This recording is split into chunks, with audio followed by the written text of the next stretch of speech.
নতুন আরেকটা ভিডিওতে স্বাগতম। দিনের বেলা পরি হাজির করার আমল নিয়ে আপনাদের সামনে হাজির হলাম। একবারে পানির মতো সহজ। এর থেকে সহজ আর আমল পাবেন কিনা আমার সন্দেহ আছে।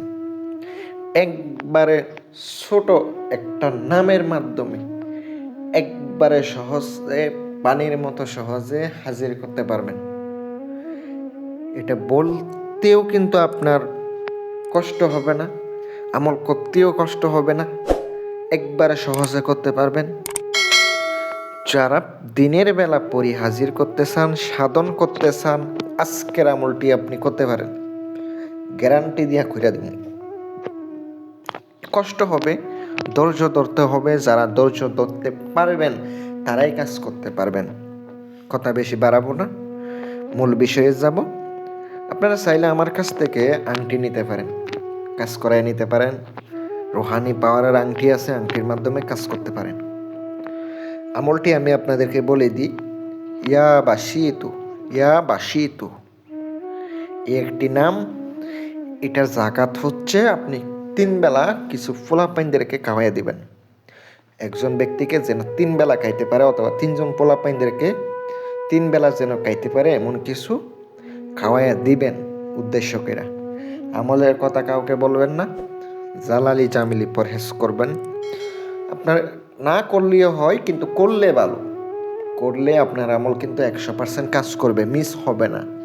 অনেক সময় আমল করে অনেকে ব্যর্থ হয়ে যায়, কাজ হয় না, বিশ্বাস থাকে না। ভাই, আপনার যদি রুহানি পাওয়ার না থাকে, রুহানি শক্তি না থাকে, বাতিনি শক্তি না থাকে, হাজির হবে কেমনে? আপনার সামনে আসবে কেমনে? আপনি একজন সাধারণ মানুষ, আপনার সামনে কেমনে আসবে? অনুমতি মুখে বললে হয় না, অনুমতি নিতে হয়, এজাজত নিতে হয়। উস্তাদের কাছ থেকে হাদিয়া দিবেন, ওনার কাছ থেকে অনুমতি চাইবেন। শুধু শুধু অনুমতি চাইলে কি অনুমতি হয়? ওনাকে আগে খুশি করাইতে হবে, তারপরে উনি যদি এজাজত দেয় সঙ্গে সঙ্গে কাজ করবে। আগরবাতি মোমবাতি রাত্রের বেলা জ্বালিয়ে পাক পবিত্র হইয়া বৃহস্পতিবার রাত্রের বেলা উজু করে বসবেন পশ্চিম দিকে। 11 বার দুরূদ শরীফ পড়বেন।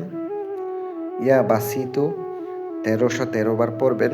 আবার দুরুদ ইব্রাহিম পরে উঠে যাবেন। এশারের পরে বসবেন, প্রত্যেক দিন এশারের পরে বসবেন। এইভাবে আপনাকে চালাইয়া যাইতে হবে। কতদিন?